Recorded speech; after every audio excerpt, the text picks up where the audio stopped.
questions for each other. So another thing that I'm getting a lot of questions about in my emails, which this is the third thing that I want to talk about, is the discussion board rubric. So when I created that rubric, my intention was, it's not that I want you to sit there and look at how to get 5 points and every last single thing on there. If it says you need to make 2 references to literature, that you're sitting there and you're literally going back and adding parts to your discussion posts just so you can feel like you're getting every last single part of a 5 points post. What I want you to concentrate more so on, rather than sitting there with the rubric and trying to align every sentence with your rubric, is to concentrate on making a meaningful contribution.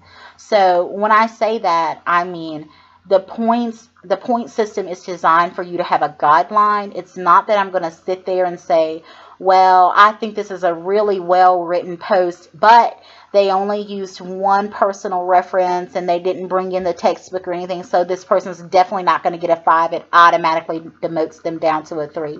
That's not the way I'm looking at it. I'm using it as a guideline for you all to understand where your grading is coming from, and to also help me be able to point you to somewhere when you have questions about how can you improve your writing and your submissions. So it's more of a guidebook, and I'm not looking for it to line up perfectly. I'm looking for a meaningful post that is, for me, a 5 is a meaningful post that contributes to the conversation, that is factual. So you're not just pulling things from anywhere and misquoting the book. I'm looking for the fact that you're citing, and please realize, saying in the video, the person talks about da da da da, you need to be citing that because you're referencing something that was not your own words. When you're referencing the textbook, you need to cite that as well. So I've had a lot of questions about that as well, about citing. So excuse me. Yes, I really do intend for you to cite everything that you do in this class if you're using other people's words or you're referencing other materials. Now, I've seen some people, and this happens all the time, where you'll say things like, I once read.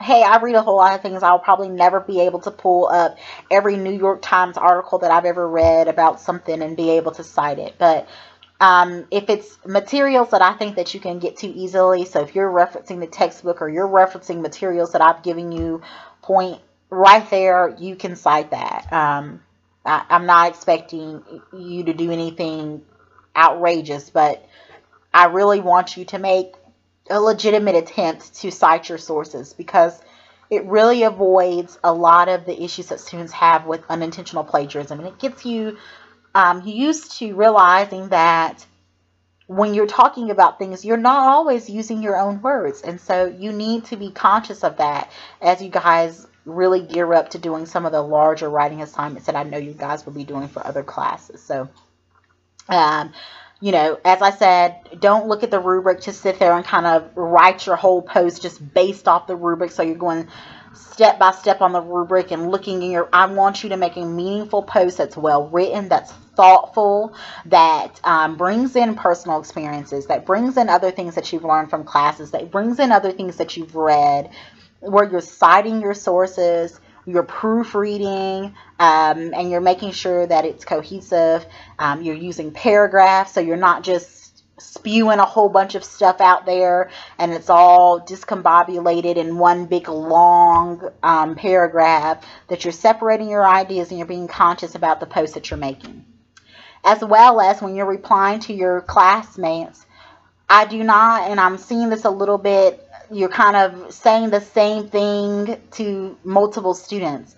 Contribute something different to every classmate. Yes, many of the posts from your classmates will look the same and they'll be talking about the same things, but bring forth a new idea, and that's what it's supposed to be about. I don't want you to just, because you said something, a comment you made to Sally applies to something that Zach wrote. You copy and paste basically the same response to them. I really want you to bring something new to the table every time you respond to one of your classmates.